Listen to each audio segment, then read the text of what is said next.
तो नंद जी उत्सव कर रहे थे थोड़ा। अब भाद्रपद मास की वो अष्टमी तिथि थी और रात्रि के 12 बजे थे। तो कीर्तन कर रहे थे तो ग्वालों के जो पुरोहित है वो है शांडिल्य जी। तो शांडिल्य जी को प्रभु की प्रेरणा मिली कि जाओ उस कीर्तन को बंद करो, उस जागरण को बंद करो।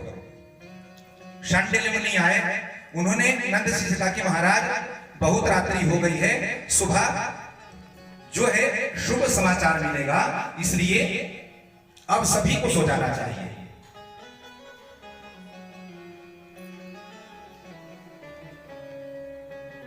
तो जो भी संकीर्तन कर रहे थे वो सभी सो गए। अब ऐसी प्रगाढ़ निद्रा आई कि होश ही नहीं रहा। वसुदेव जी भगवान को लेकर आए और नंद भवन में प्रविष्ट हुए, जहां देवकी जी सोई हुई थी। वहां पर योग माया का जन्म हो चुका था, लेकिन किसी को भी मालूम ना पड़ा।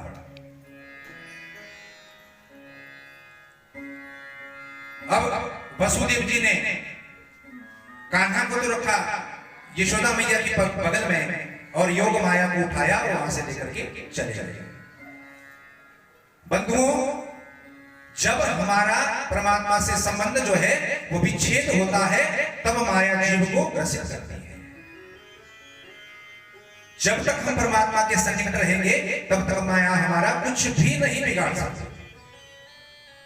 तभी तो कहते हैं कि प्रतिक्षण हरि नाम स्मरण करना चाहिए।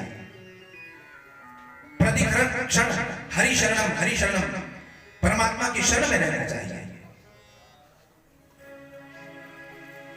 तो वसुदेव जी योग माया को लेकर के चले गए और ठाकुर जी को यशोदा मैया की बगल में सुला दिया।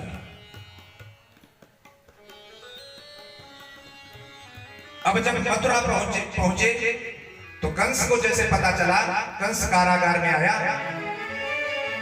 और आकर के वसुदेव जी के हाथ से उस कन्या को छीन लिया। देवकी मां बोलने लगी कि भैया ये तो कन्या है,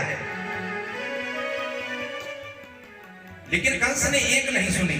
जैसे ही उस कन्या को हाथ में पकड़ा तो वो झटक करके आकाश मार्ग में उपस्थित हो गई और अष्टभुजा रूप में दर्शन दिया। बोलिए जगज्जननी जगदम्बा मैया की।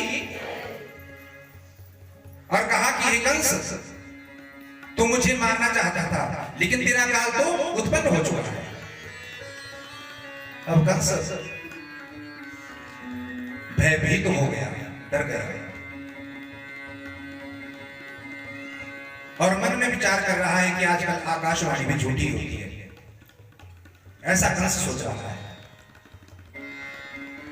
तो अब इधर गोकुल में नंद जी को अच्छे अच्छे स्वप्न आ रहे हैं। स्वप्न में क्या देख रहे हैं कि बड़ा सुंदर बाबा, जिसकी गरिमा, जिसका सौंदर्य वैकुंठ के नारायण से भी सुंदर, और गोपालक घुटमन चलता हुआ गौशाला में पहुंचा।